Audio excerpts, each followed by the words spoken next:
And this is where the gut and the brain are connected. So you're feeling these feelings of unlove and insufficiency and loneliness. And you're feeling physically maybe this like tightening in your gut, in your stomach. Maybe these like butterflies are there. This like tension is there. That's like this physical manifestation of these emotions and thoughts, right? Our bodies and our spirits and our minds are so interconnected here. Hey everyone, welcome to the Nourished and Thriving Show. I'm your host, Katie Lovett. I'm a registered dietitian on a mission to help you increase your impact and legacy on the world while healing your gut and reducing your IBS symptoms. I'm so grateful to have you here. Each week, I'll inspire you to live vibrantly and provide valuable resources and information that empowers you to take bold action towards your health goals. Before we dive in, make sure you follow or subscribe to my show wherever you're listening so you never miss an episode. Ready? Let's go! Hey guys, I am really excited to talk about this episode. We have danced around the topic of mindset a little bit, but I want to go into a little bit more today, how mindset and gut health and overall health and how you're showing up are all connected to each other. So for those of you guys who don't know, I am a functional medicine dietitian. I'm a registered dietitian with advanced training in integrative and functional nutrition. And it's actually an advanced credential. And I also became a certified mindset coach. And this was because I found that people's thoughts were holding them back from achieving their goals. First of all, we've talked about this, right? Like if you haven't listened to that episode, go back. I think it's called like why your goals are failing you, why you can't make progress, something like that. It's talking through like the 3 reasons why you never make progress towards your goals. One of those is that's the wrong goal. So you don't even know what you want, right? Like you got to know what you want before you can go after something. But we tend to self-sabotage a lot too, right? Like, so even if you do set the right goal and it's a goal that you really are passionate about and care deeply about and are excited about, we tend to self-sabotage or fall off, or, we just call it, we don't have enough willpower, but there's a lot more at play here than willpower. And you guys know I like asking why. So it's like, well, why don't you have the willpower? That's the real question. It's not just, oh, I need more. It's like, well, why are you lacking willpower? And asking that question is really, a big component. I would even say it's the key. You guys know I am very careful to say anything is the key, but if you're really struggling to follow through on taking actions that you want to take action on, this is going to be really, really important for you. So I am a certified mindset coach. I integrate this into my signature gut rehab program. And it's the very first thing we do. Because if your mind isn't right, it doesn't matter what all we do. If you're not following through with the actions, if you're not excited about, if we don't really know where we're going or what we're trying to achieve or why, your results just are not going to be as good. So it's really important. But I wanted to talk specifically today about something I teach on in gut rehab and why it is that your thoughts impact your gut health, physically and like figuratively speaking. So we're going to talk through kind of how the subconscious mind works, how we decide what we're going to do, how we decide what beliefs we're going to hold. And this is all happening at a really subconscious level. Like most of the time, you're probably not thinking, I'm going to choose to believe this to be true about the world that I'm living in today. No, it just kind of happens, right? Through our own lived experiences and shared experiences from others, we develop these perceptions and beliefs about the world around us. So we're going to talk through kind of how that happens automatically and how we can really take that process and use it to our advantage whenever we're trying to achieve goals. So if you're into biohacking, this is kind of a way to biohack your goals and make it work harder or work smarter, not harder, to help achieve your goals. So, let's see. So there's this model called STEPDAR. Some of you guys may have heard of it. There's another one that's similar called CTFAR, and it's taught by like the life coach school. I think I like the STEPDAR one a little better because it's easier to say, and it has something in it that the other one doesn't have that I think is really critical. Um, so we're going to go through STEPDAR. I talked through this, like I said, in my gut rehab program. But it's an acronym and it stands for situation, thought, emotion, belief, decision, action, and result. And we're going to kind of pick through those and walk through an example and tie it into gut health so that you can start to see how this cascade impacts how you're living your life every single day. And if you've never gone through this before, it is going to blow your mind. So let's get going. Before I do that, it would mean so much to me if you've been listening to my show. Go give me a 5-star rating, write a couple sentences about why you love my show. It would mean so much. It helps me get my message out into the world more and just really, really helps me out. So really appreciate it. Pause this, go do that. Okay, now you're back. So let's get into this. So STEPDAR. So situation, thought, emotion, belief, decision, action, result.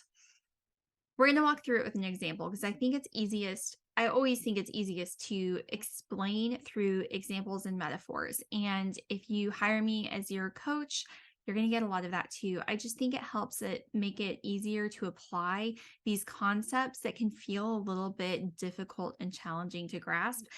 And science and biology tends to be kind of like that anyway. So there's this situation.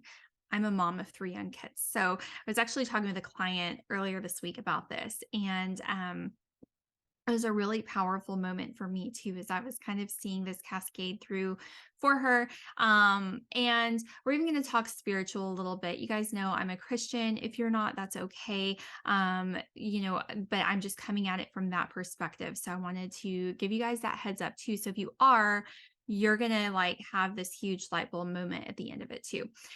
So there's this situation. Okay. So say you are going to the park with your kids and you text this friend who's kind of like an acquaintance friend, like not one of your besties in your close circle of friends, but someone like, okay, like you've hung out before, you kind of in the same group. You text her to see if she wants to meet you at the park to play with your kids. And she doesn't respond. Okay. So you might find yourself thinking things like, I knew she didn't like me. I was right. I'm not good enough for her anyway. Like she's, more put together than I am, or organized, or more popular because we're still high schoolers on some level, right? Or, um, you start thinking these kind of like negative thoughts about yourself in relation to this friend because she didn't text you back. And then, so you're thinking these thoughts of, I'm not good enough. She doesn't like me. I'm not a good friend. Um, and then you're feeling these feelings, right? Like what feelings come out as I'm saying those words. Um, you're feeling maybe alone, isolated, unlovable. Maybe other feelings. Like if you're feeling other feelings as I'm walking through this and you're walking through it with me, let me know. I'd love to hear kind of other thoughts and feelings that you may feel in a situation similar to this. As you're feeling those feelings, you're feeling in a different way too. And this is where the gut and the brain are connected. So you're feeling these feelings of unlove and insufficiency and loneliness. And you're feeling physically maybe this like tightening in your gut, in your stomach. Maybe these like butterflies are there. This like tension is there. That's like this physical manifestation of these emotions and thoughts, right? Our bodies and our spirits and our minds are so interconnected here. And so it's really key. And so we're going to continue to walk through this and from a mind perspective, and then we're going to circle back to the gut. So kind of put the gut on the back burner for a minute.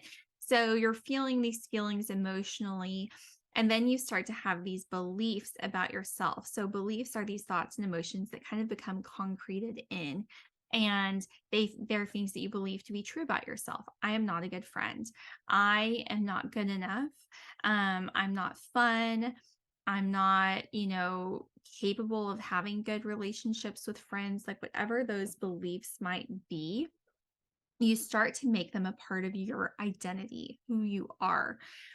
And then you make a decision based on those beliefs about the world and about yourself and your identity. And those decisions are I am not going to text her again because she didn't respond. I may not text anyone in that group again because if she doesn't like me, nobody in that group likes me either. You're going to decide to not go to the park with your kids anymore, because you don't want to be seen in public, by this group and happen to run into each other and you weren't invited and you feel left out. So you're making like these like ultimatum decisions based on this belief. And then you're going to take action towards that decision, right? So you don't text somebody the next time you want to go to the park. You don't go to the park as often, maybe. You feel awkward, whenever you see that person the next time in public. And you may decide like not to go say hi to them. So you're taking action towards those decisions. And then what is the result there? Then the result is that you're isolated. You don't have friends. You aren't, a good friend to other people. Like, do you see how you just created your reality through that mental cascade? And friends, do you know who wants you to be isolated and feeling unlovable and unloved and not good enough and powerless? Yeah, Satan. He wants you to feel all of those things. Those things are not from God. Those things are from Satan. And he just totally took your thoughts and took your fears and ran away with it. And you allowed him to. So we have to take our thoughts captive. The Bible talks about this. Jenny Allen has a really great book and Bible study on it that I did last year, with a home group. So if this is something that you're wanting to explore more from a Christian perspective, I definitely recommend that book. It's a really great one. But from like a gut perspective, right? So like let's pick up the gut health again. We are feeling all of these feelings and like physical feelings of pain and discomfort, and that creates a whole different stepdar cascade, because then the situation is that we don't feel physically good, right? And then we have thoughts of I don't feel good. I'm never going to feel good. And then we have more emotions of fear and frustration. And then we have these solidified beliefs. So, do you see how, like, everything is this feedback loop? And our perceptions and beliefs about the world are built on each other. And so, some of this stuff can be very, very deeply rooted. And scientifically speaking, it's thought that we make a lot of our perceptions and beliefs about how the world works before we're the age of 7. That's when we're like the most impressionable because we're just little sponges, right? Soaking up the world, everything that happens around us, trying to figure out how everything works and how the world fits together and how we fit together inside of this world. And so, some of the things that founded your perceptions and beliefs um are from you don't even remember when, it's so deep in your subconscious and you were so young whenever it happened, good or bad, right? That it's just happened a really long time ago. So some of these beliefs you've been carrying for a very long time and they're very, very deep within you, and you may not even be able to identify that those are the beliefs that you have, because they are so deeply a part of your identity. And that was actually something that I really struggled with whenever I first started going down this road of mindset and beliefs and my thoughts, was even recognizing like, well, what isn't the truth? Like, what am I holding on to that is just a perception or belief, that I adopted whenever I was a young child that isn't necessarily true. So it can really take some introspection, some prayer, asking God to reveal those beliefs to you. Some journaling can be really helpful and just consistent seeking, and you'll start to see those. So let's kind of talk through what to do with this information, right? So I just threw a lot at you. And it can be any situation. So when it might, Julie, who I got certified as a mindset coach for, an example she would use a lot is like your husband or your spouse. So husband, walks into the room and sits on the couch. Like that's the situation. And it's just a neutral situation, but your thoughts could be really negative around it. Oh, he's so lazy. He always just sits on the couch. I'm up here doing all of this stuff. He doesn't even care about me because he obviously could see that I'm in here doing all these chores and he's just sitting on the couch doing nothing. And then your emotions again are like those feelings of not being loved and not being good enough. And then that further solidifies those beliefs. About those things. And then maybe you decide that you're not going to talk to your husband that night. You're going to give him the cold shoulder. You're going to be passive aggressive or make a snarky comment. And then you take action and follow through on that. Well, what is the result? Is your marriage going to be better because of the way that you responded? No. Then maybe your husband starts having these negative, thoughts and cascades. And now you can see why the divorce rate is so high because of these thoughts that were created. When really, if we remove the emotion and the thoughts and the inner narrative about this, like we just created two different situations where that narrative that we made was all about us. It's all centered on you, who you are, who you aren't, who is loving you or isn't loving you, or liking you or isn't liking you. Versus what if we flip that and look outward at that other person? Let's go back to that mama who never texted you back.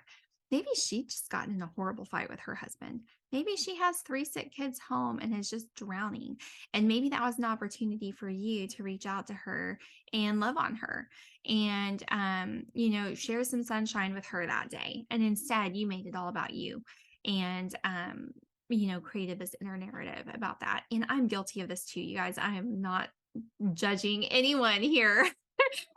Because we all are guilty of this, right? We're all so selfish. With your husband, maybe he had a really stressful day at work. Maybe he's a manager and had to let go of, lay off some employees or fire somebody, or, maybe he's just exhausted and run down too and needs some love also. And I'm not saying we don't have needs either, because we do.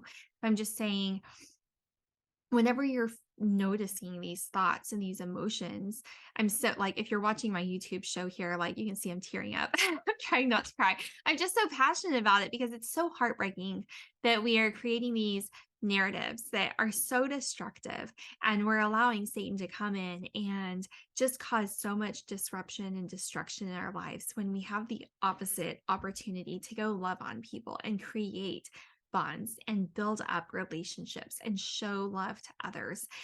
If we can only recognize this pattern, but so many times we can't even see it. And so that's what I'm asking you to do today, is notice how you're feeling and notice the thoughts that you're thinking, and ask yourself, is it true? Or is that my perception of the truth? And start to pick it apart. Start to notice, like, well, what was the situation that caused that thought? Do not judge yourself, right? We all live in a very broken, very hard world, and we are trying to survive. But start picking it apart a little bit. Well, what was the situation? And was it, how can I look at it in a completely neutral way? And what are some other, interpretations and perceptions of that situation that I can look at or consider to be true as well? And how can I start to flip this narrative and start to love on people instead of living in fear of my unworthiness or my unlikability, or people don't love me? And I bet you'll start to feel a lot better physically too, right? You're going to have so much more peace and joy by um having this, perspective as well. So that's all I have for you guys today. This is, like I said, it's not something that you can just master overnight. It is a journey and it's a process. And if this is a completely new concept to you, listen to this episode a couple of times. I used to get annoyed because I had a former coach say that to everything. And I'm like, I can't listen to everything multiple times. I don't have time for that. But this is truly an episode that I think would really be beneficial. If this is a new concept to you, listen to it again because it's a little bit out there and new and different. And just start exploring your thoughts and emotions and see what's driving them and see how you can start making some shifts and see how it can feel better.